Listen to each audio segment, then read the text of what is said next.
Hi everyone, in front of me I've got Realme 12 Plus and let me share with you how to set the camera timer on this device.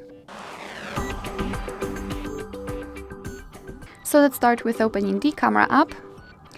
And currently we are in the standard photo mode, so all we have to do is to open the settings, which are in the right upper corner. So let's tap on this 3 bars icon, and as you can see, the second bar is connected with the timer. We've got 3 different options, so the off, 3 and 10 seconds delay.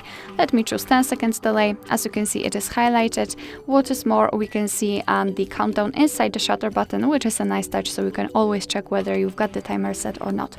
So all we have to do right now is to tap on the shutter button, and from now on your device will count down from 10 or 3 depending on which option you've chosen, and after that time it will take a photo.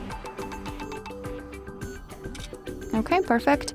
And of course, if you want to turn it off, you have to repeat the steps. So let's enter the settings and tap on off, and from now on your device will take photos right after touching the shutter button.